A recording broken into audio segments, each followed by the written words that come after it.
What's going on, America? This is Kevin. Kevin's Corner, my third video of the day. I'm not advertising for Red Bull, but I am drinking one. You know how you got to do the thing. Red Bull is not a sponsor. You know, they just mumble that stuff under their breath, so you can't really understand what they're saying. And then you buy it, and you're like, "What do you mean? I'm getting sued?" Or my kidney fell out drinking and stuff. I want to sue. Well, you can't sue. You didn't hear the little words at the end of the commercial. Anybody who drinks Red Bull might suffer from bowel movement, all that stuff. You know how they do it. But anyway, I'm having a swig of my Red Bull. But my man Como up in New York did a little overcompensation. What do I mean by that? You ever been driving a car and you find yourself drifting off the road? And when you find out you're drifting, you overcompensate. Oh my God. And then next you know, you halfway back over across the other divider. Yeah, overcompensation. That's what he did. See, the problem with a politician that has no standards, a politician that is a chameleon, that don't have principles that they truly stand on, a politician that says, you know what, I'm going to go outside and go, which way is the wind blowing? Because that's the direction I need to go in. Or what crowd am I in front of right now talking to? Because I'm going to make the adjustment to the crowd that I'm talking to. That's the problem with people like, not Chris Como, but his brother, that's running against another, liberal up in New York. See, he feels that he has to overcompensate for this whole liberal movement and this whole socialistic movement because it seems like it's building momentum. So he have to out-socialize the socialists, I guess. And a couple weeks ago, he overcompensated because he in front of a crowd. See, this is the problem with modern technology. You can't do nothing without it being seen. See, yeah, you got to assume eyes is watching you all the time. You know the song. I always feel like somebody's watching me. And I have no privacy. Oh, yeah. We always know what that song meant. It meant that everywhere you go, every step you take, every move you make, I'll be watching you. Yeah. Take me back to the 80s. Wait a minute. Oh, can't you see? I'm sorry. I was throwing a concert for a second. For a second, it was like 1 million people out there, and I was on stage, you know what I'm saying? But let me get back to what I was saying. People are constantly watching. All right. So he does this little speech and he's assuming I'm in front of a very liberal crowd. Watch me throw out something that seems so extreme because that's what they're looking for nowadays. Anything that's totally on the opposite side of Donald Trump. I don't care how crazy and silly it sounds. If I say that, they're going to go, yay. Yeah. Trigger words, as they call us, for us, the conservatives. Dog whistles. Yeah. Well, guess what?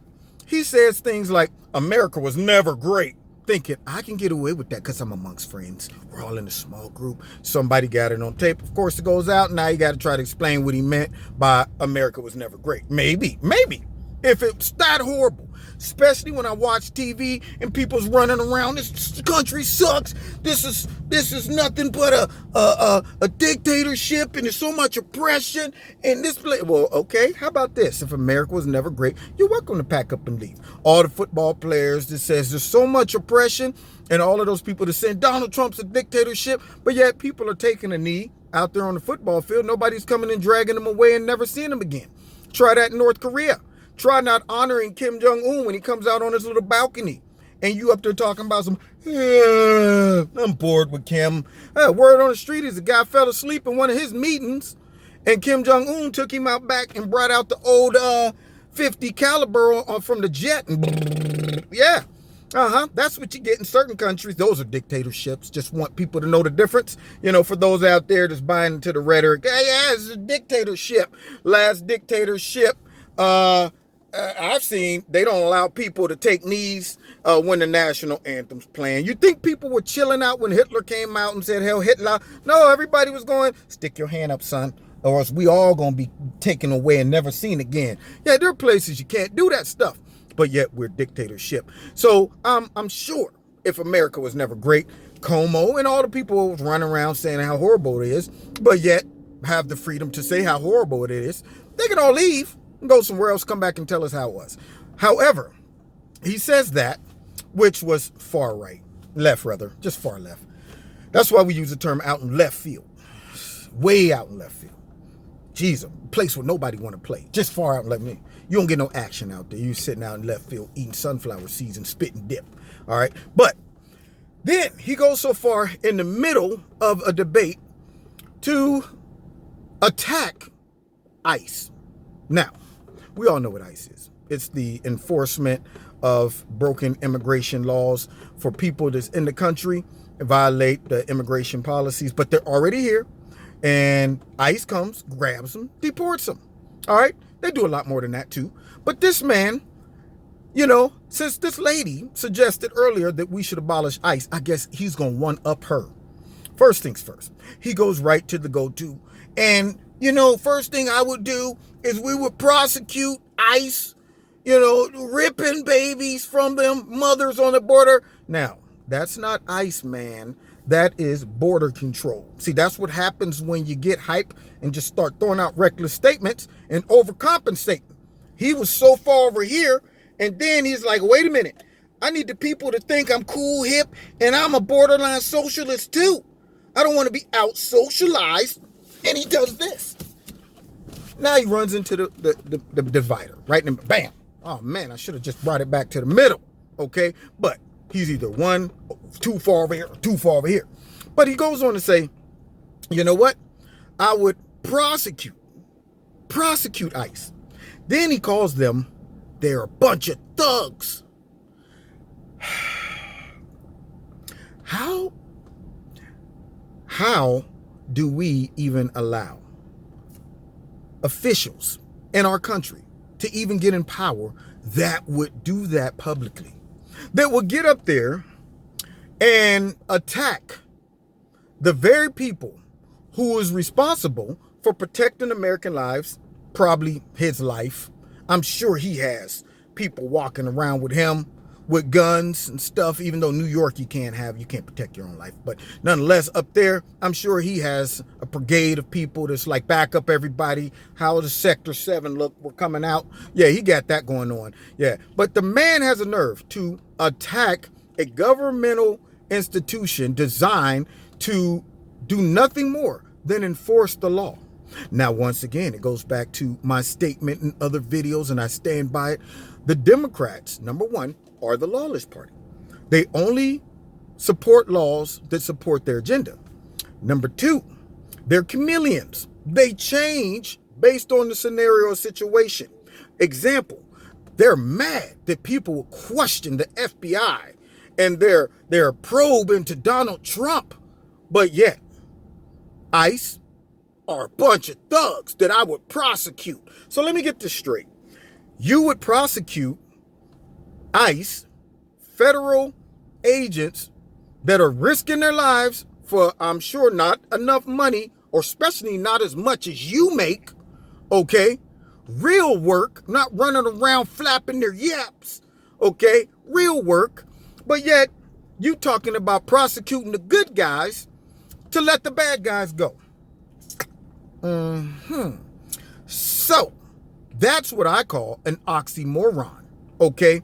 Let's punish the good guys. Let's punish them, and let's go ahead and support the bad guys. And you wonder why Trump won on the statement, America first. See, when you go around and you say America was never great, not to mention the people who's responsible for protecting Americans, I'm going to put them in jail, make their life harder, prosecute them, demonize them, and call them a bunch of thugs. Maybe you haven't encountered real thugs, Como. Okay, real thugs, you know, will come to your house, do things to you that'll have you screaming and whistling and doing things like, I want my mama. Those are real thugs, man, okay? Oh, you know what? Matter of fact, why don't we just go ahead and let Al Capone, Bugsy, and the rest of them, Lucky Luciano, let's let them go, and let's go ahead and attack the feds who had the nerve to put these guys in jail. Let's do that. While you're at it, free all of the serial killers, because it's those pesky little cops that go around investigating and tracking down crimes and putting them in prison. That's the major problem. And you know what? All the millions of kids and people in America that's on drugs, It's not the drug dealers' faults. You know whose fault it is? It's the people that can't keep their hands out the cookie jar. See, maybe if they weren't curious and sticking their big knuckles over into the drug dish, then all of a sudden, we don't even have to worry about the guys going into the neighborhoods and saying, hey, take a puff, take this, here, I got more for you. No, they're not the problem. The problem is the users. Yeah. See, that's the problem with the Democrat Party. It's not the problem of the illegal immigrants that are violating our laws. It's the law enforcers. It's not the problem of the person who lose their mind and bust in and start shooting up a lot of people because they're crazy. It's the gun. The gun is the problem. Everybody's the problem except for the real problem with the Democrats. And that's why I call them the lawless party. I stand by that. God bless you. Como overcompensated once again, trying to appease people who hopefully they see it. I mean, between those two, I wish they could both lose. That's how bad the Democratic candidates are in New York. I wish it could be a double loss. They'd be counting the ballots like, we don't understand this. We never had this. This is almost like mathematically impossible. We have two losers. They're both like -100. It's a tie, a double loss. You know? Yeah, we're going to go ahead and have to appoint somebody that has some actual sense how to run a city. Now find me Facebook, Twitter. Check me out Wednesday night, 7:30, Kevin's Corner. Hit subscribe, share this video, hit the notification button, and if you want to support Kevin and Kevin's Corner, you can do that by links in the bottom. God bless you. See you next time in Kevin's Corner.